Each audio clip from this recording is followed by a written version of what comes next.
Do you trust and believe that as long as you provide sufficient power to the rear wheel, your bike won't fall? I hear that a lot. I love honest answers, you know, because for most people, intellectually, they trust it and they believe it. But again, the truth in that matter will come out. If you ever feel yourself putting your foot down when you feel, uh-oh, that's showing you really don't trust it and believe it. You don't feel it, the trust and believe. And that's what this next exercise is about. That's why it's called trust and believe.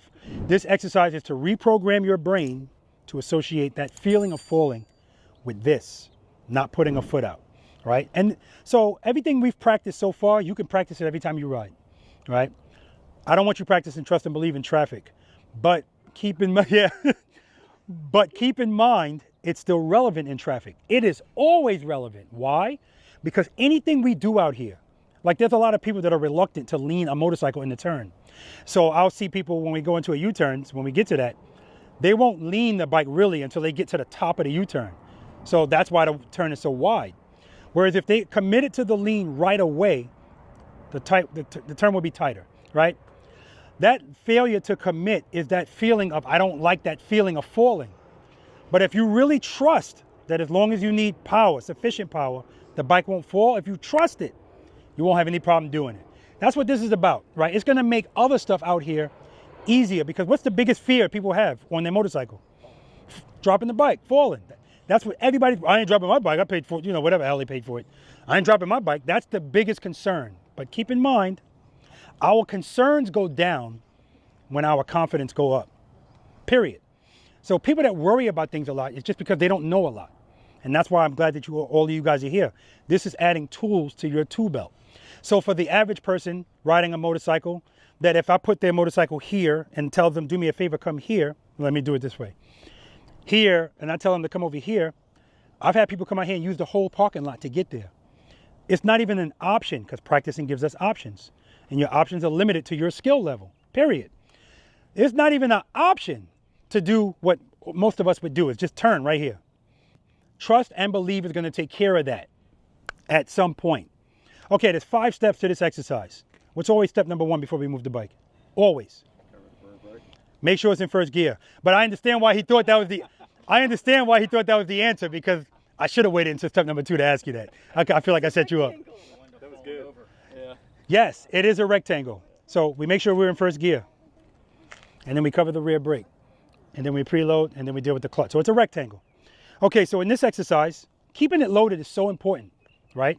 Because what happens is in this exercise, when you get to step number 4, open the clutch, they forget about the preload, and then it goes down. And that's when you need it most. Like when Steph and I were doing practicing yesterday, and she opened the clutch, and then the bike dropped. So I said to her, do you know why it dropped? And she said, oh, not enough clutch. And I said to her, no, it wasn't the clutch this time. If you pop your clutch and let go of the preload, the bike's gonna stall. That's why it fell. If you keep it loaded and pop it, nothing's gonna happen. The bike's just gonna go like this. That's why we're covering the rear brake, because we wanna get that bike right back in control. So sometimes we are gonna open the clutch faster than we anticipated. We can correct it right away, because sometimes just pulling the clutch back in, it's not gonna give us enough correction, right? Okay, so we're gonna make sure we're in first gear. We're gonna cover the rear brake, preload the throttle, and keep it loaded. Clutch. I want you to open your clutch until you feel your bike start to move a little bit, and then pull it right before that. I don't want you in the friction zone. I don't want your clutch all the way in. I want you right before the friction zone. Because step number 5, you're gonna pick up your left foot with the bike not moving at all. And when you feel falling, address it. That's the exercise, but you have to feel falling. Like, don't pick up your foot and just open your clutch. I told you we're gonna be in our feelings. If you want somebody to remember something, tie an emotion to it. And the emotion here is fear. I need you to feel that feeling of falling and address it. And then you're gonna come to a smooth stop. And then you're gonna come to a smooth stop. And then if I say it over and over, maybe people, I want you to know that when we're doing trust and believe, it feels like this. So I understand why when it's time to stop, people stop like this. No, come to a smooth stop. You have time. I don't want you to be all the way at the next, sidewalk, but smooth stop at the end. I'm gonna demonstrate it for you guys. I'm gonna do it in 2 ways. The first way, I'm gonna address that feeling of falling as soon as I feel it. And if I do that, you're barely gonna see anything. Secondly, I'm gonna wait a little bit longer then I'm going to address it. Okay? The difference is, remember earlier I talked about sufficient power keeps the bike up?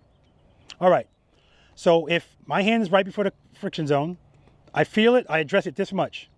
That's sufficient. If I feel it and I address it that same amount when the bike's here, that's not sufficient anymore. It's going to fall. So remember, if you wait longer, you're going to have to open your hand more. That's all that is. And it's going to be scarier. All right? All right. First gear. Covering the rear brake. Preload. Clutch. Foot up. I addressed it as soon as I felt it. All right.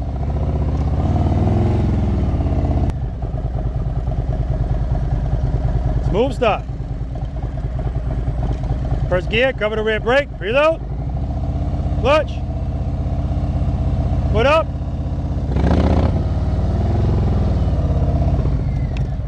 So yeah, the second one looks like, oh crap. But if you trust and believe, open up your hand, and that feeling of relief is beautiful. And the good thing about this is if you do it properly, it will always work. And anything that works all the time, you're going to trust it. That simple.